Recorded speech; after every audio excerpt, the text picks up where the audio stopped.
नमस्कार, मैं रवि आसलीवाल। सकारात्मक खबरों में आपका स्वागत है। आप न्यूज़ के चैनल, समाचारों के चैनल इसलिए देखते हैं ताकि आपको सूचना मिल सके, और अगर आप सूचना प्राप्त करना चाहते हैं तो आप हमारे चैनल को सब्सक्राइब कर सकते हैं। लेकिन यदि आपको ऐसे चैनल देखने हैं जिसमें सिर्फ किसी का अपमान होता हो, आपके मन में गंदगी भरने का काम होता हो, और हाँ, आपको अपने बच्चों की फीस से, बच्चों के रोजगार से, बढ़ते कोरोना पेशेंटों से और बढ़ती महंगाइयों से, जो भी ऐसी देश की समस्या है उनसे तकलीफ नहीं हो, तो अब आप लड़ाई झगड़े की बहस भी देख सकते हो। लेकिन लड़ाई झगड़े की बहस सिर्फ पाकिस्तान के साथ ही क्यों बताई जाती है? यही एंकर अगर मीडिया में पाकिस्तान की जगह किसी देश में कोरोना से लड़ रहे उन लोगों से भी बात की जा सकती है कि वो किस तरह से कोरोना से लड़कर कोरोना को मात कर रहे हैं। कई देश ऐसे हैं जिसमें कोरोना को हराकर वह अपने देश में वापस पूरी दिनचर्या चालू करने पर लगे हुए हैं। लेकिन हमारे ऐसे मीडिया चैनल है जिसमें सिर्फ पाकिस्तान, चीन, सुशांत सिंह ऐसे ही मुद्दों को उठाकर आपको भटकाया जा रहा है।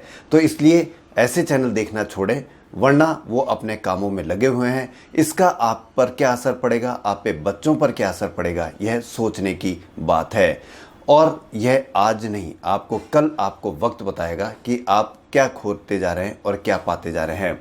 तो इसीलिए समय रहते अगर छोड़ दोगे तो यह आपको मीडिया ऐसी ही बातें बताएगा जिसमें कोरोना से मुकाबला किया जा सके, रोजगार से मुकाबला किया जा सके, शिक्षा किस तरह से ली जा सके, वरना वो अपने कामों में लगे हुए हैं। इसका खामियाजा आज नहीं तो कल आपको और हमको और हमारे बच्चों को ही भुगतना पड़ेगा। तो या तो खामियाजा भुगतने के लिए तैयार रहें या ऐसे चैनल देखें जिसमें सिर्फ न्यूज़ हो, खबरें हो, हमारे देश की भलाई के लिए कार्य हो। तो बढ़ते हैं खबरों की ओर। सरकार डेटा विश्लेषण और आर्टिफिशियल इंटेलिजेंस के जरिए ऐसे कॉरपोरेट संस्थानों की पहचान के लिए उनके व्यवहार का अध्ययन, उनकी धोखाधड़ी की समीक्षा और उनका प्रोफाइल बनाने पर विचार कर रही है जो नियमों का पालन नहीं करते हैं। देश में अभी 12 लाख पंजीकृत कंपनियां हैं। लोकसभा में कॉरपोरेट मामलों के राज्य मंत्री अनुराग ठाकुर ने एक लिखित जवाब में कहा कि ऐसे कॉरपोरेट पर निगरानी रखने के लिए मंत्रालय के पोर्टल MCA21 के जरिए विभिन्न तकनीकी क्षमताओं का उपयोग किया जाएगा।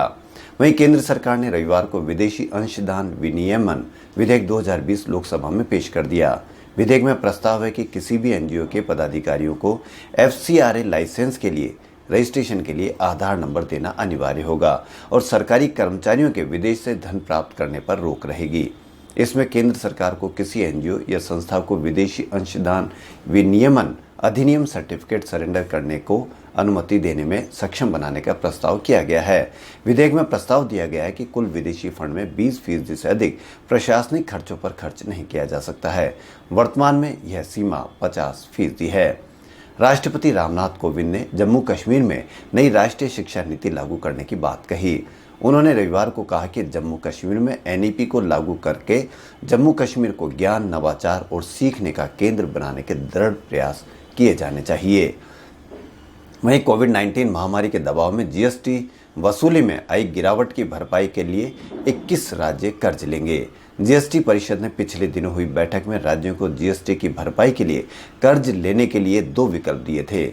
इस पर 21 राज्यों ने सहमति जताई है, जिसमें से अधिकतर भाजपा शासित राज्य शामिल है। वित्त मंत्रालय के सूत्रों ने रविवार को बताया कि चालू वित्त वर्ष के लिए अभी तक 97,000 करोड़ रुपए का कर्ज लेने का आवेदन आया है। जो राज्य 5 अक्टूबर तक आवेदन नहीं करेंगे उन्हें GST क्षतिपूर्ति पाने के लिए जून 2022 तक इंतजार करना होगा। वहीं भाजपा नेताओं के कथित घृणा फैलाने वाले भाषणों से निपटने के तरीके पर फेसबुक इंडिया ने कहा कि उनका प्लेटफॉर्म तटस्थ है और बिना किसी पक्षपात के काम करता है। कंपनी ने विभिन्न टीमों से मिले इनपुट के आधार पर कदम उठाए हैं। कंपनी ने इसके फैसलों को व्यक्तियों को राजनीतिक झुकाव से प्रभावित होने के आरोपों को खारिज कर दिया है। फेसबुक इंडिया के प्रमुख अजीत मोहन ने कहा कि हमारे प्लेटफॉर्म को इस तरीके से तैयार किया गया है कि कोई भी व्यक्ति इसे प्रभावित न कर सके या अकेले दम पर कोई फैसला नहीं ले सके। वहीं सरकार ने संसद को बताया कि बिजली वितरण करने वाली कंपनियों को उनके बकाया का भुगतान करने के लिए 70,590 करोड़ रुपए का ऋण दिया गया है। वित्त मंत्री निर्मला सीतारमण ने नकदी संकट से जूझ रही इन कंपनियों को उनके बकाया बिल चुकाने के लिए इस साल मई में 90,000 करोड़ रुपए देने की घोषणा की थी। वहीं राजस्थान में कोरोना से संक्रमित के मामले तेजी से बढ़ रहे हैं। कोरोना को काबू करने के लिए राज्य के मुख्यमंत्री अशोक गहलोत ने कुछ सख्त कदम उठाए हैं। राजस्थान सरकार ने एक जगह पर 4 लोगों से ज्यादा के एकत्र होने पर प्रतिबंध लगा दिया है। राज्य के 11 जिलों में धारा 144 लगा दी गई है। मुख्यमंत्री अशोक गहलोत ने कोरोना के मद्देनजर लोगों से बड़ी संख्या में एक जगह एकत्र नहीं होने की अपील की है। वहीं मुंबई से सटे भिवंडी के धामनकर नाका के पास पटेल कंपाउंड इलाके में आज सुबह एक 3 मंजिला इमारत ढह गई। इस हादसे में अब तक 10 लोगों की मौत हो चुकी है, जबकि 20-25 लोगों के फंसे होने की आशंका जताई जा रही है। हादसा सुबह करीब 3:40 पर हुआ। स्थानीय निवासी और दमकल विभाग राहत कार्य में जुटा है। एनडीआरएफ भी घटनास्थल पर पहुंच चुकी है। प्राप्त जानकारी के अनुसार जिलानी नामक इस बिल्डिंग के मलबे से अब तक 20 लोगों को निकाला जा चुका है। वहीं उच्चतम न्यायालय के आदेश पर अयोध्या के धन्नीपुर गांव में उत्तर प्रदेश सुन्नी सेंट्रल वक्फ बोर्ड को मिली जमीन पर बनने जा रही मस्जिद का नाम किसी भी भाषा या राज्य के नाम पर नहीं होगा और इस इबादतगाह की बनावट भी परंपरागत स्वरूप से बिल्कुल अलग हो सकती है। न्यायालय के आदेश पर सरकार से मिली 5 एकड़ जमीन पर मस्जिद, इंडो इस्लामिक रिसर्च सेंटर, संग्रहालय और अस्पताल बनाने जा रहे इंडो इस्लामिक कल्चरल फाउंडेशन के सचिव और प्रवक्ता अतहर हुसैन ने रविवार को बताया कि धन्नीपुर गांव में 15,000 वर्ग फीट की मस्जिद बनाई जाएगी। वहीं देश में शासनकाल में 35 रुपए की गिरावट आई है। क्षमा करें, देश में कोरोना काल में एक्सीडेंटों में 35% की गिरावट आई है। जनवरी से जून के बीच 1.6 लाख दुर्घटनाएं हुई, जो पिछले 6 साल के मामले में 35% तक कम है। वहीं मरने वालों की संख्या में भी 30% की कमी आई है। ये आंकड़े संसद में पेश किए गए हैं। वहीं राजस्थान के निवासी को अब यह जानने में मुश्किल नहीं होगी कि किस अस्पताल में बेड मिल सकेगा, किस अस्पताल में वेंटिलेटर और किस अस्पताल में ऑक्सीजन वाले बेड खाली है। वह इसकी जानकारी घर बैठकर ही ले सकेगा। इसके लिए सरकार ने 181 या 181 हेल्पलाइन नंबर जारी किए हैं। इस नंबर पर कॉल करके कोई भी व्यक्ति सरकारी बल्कि कोविड-19 अस्पतालों में, निजी अस्पतालों में भी बेड संबंधी सभी जानकारियां ले सकेगा। यूरोप महाद्वीप में कोरोना की दूसरी लहर चल रही है। इसमें केस पहले के मुकाबले अधिक मिल रहे हैं, लेकिन राहत की खबर यह है कि मौत कम हो रही है, उसका प्रतिशत कम हो रहा है। इससे माना जा रहा है कि कोरोना बीमारी है, लेकिन अब घातक बीमारी के आसार कम दिख रहे हैं, क्योंकि मौत का प्रतिशत लगातार कम होता जा रहा है। राजस्थान में रविवार को 1865 रोगी मिले और 14 मौत भी हुई। इस प्रकार कुल मरीजों का आंकड़ा 1,14,000 के करीब पहुंच गया। वहीं कुल मौत 1336 हुई। इस साल 24 से 26 सितंबर के बीच मानसून वापसी की शुरुआत हो सकती है, यानी एक हफ्ते देर से विदाई शुरू हो रही है। मानसून की विदाई का समय यह रहेगा। वहीं इंजीनियरिंग कॉलेज में प्रवेश के लिए होने वाली जेईई एडवांस के लिए प्रवेश पत्र सोमवार यानी आज सुबह 10 बजे जारी कर दिए जाएंगे। वेबसाइट पर जाकर ये डाउनलोड किए जा सकेंगे। यह परीक्षा 27 सितंबर को देश के 212 शहरों में होगी।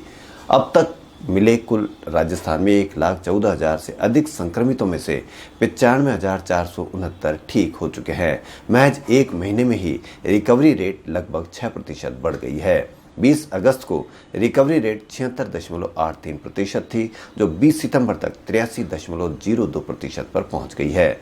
वहीं 33 में से राजस्थान में 12 जिले ऐसे हैं जहां ठीक होने वाले मरीजों की दर 90% से भी ज़्यादा है। अलवर, बाड़मेर में यह दर 95% से भी ऊपर है। वहीं 15 जिले ऐसे हैं जहां मृत्यु दर 1% से भी नीचे पहुंच गई है। जयपुर के बाद जोधपुर प्रदेश का दूसरा सबसे ज़्यादा संक्रमित जिला है, लेकिन यहां भी मृत्यु दर महज 0.77% ही है। कोरोना के बढ़ते मामलों के बीच अनलॉक 4 के तहत आज से देश में कई बड़े बदलाव होने जा रहे हैं। आज से कई राज्यों में 9वीं से 12वीं तक के स्कूल आंशिक तौर पर खुल जाएंगे, लेकिन राजस्थान में स्कूल नहीं खुल रहे हैं। कई हायर एजुकेशनल इंस्टीट्यूट में भी क्लास लगने लगेगी। इसके लिए स्वास्थ्य मंत्रालय ने पहले ही स्टैंडर्ड ऑपरेटिंग प्रोटोकॉल यानी एसओपी जारी कर दी है। वहीं इंडियन रेलवे आज से 40 क्लोन ट्रेन चलाने जा रही है। इन ट्रेनों का शेड्यूल जारी कर दिया गया है। वहीं आईपीएल में आज रॉयल चैलेंजर्स बेंगलुरु और सनराइजर्स हैदराबाद के बीच मुकाबला होगा। यह मैच 7:30 बजे से शुरू होगा। वहीं 188 दिन बाद आज से पर्यटकों के लिए आगरा के ताजमहल और आगरे का किला खुल सकेगा। खबरों फिलहाल इतना ही। यदि आपको हमारा चैनल पसंद आए तो लाइक, सब्सक्राइब और शेयर अवश्य करें। धन्यवाद।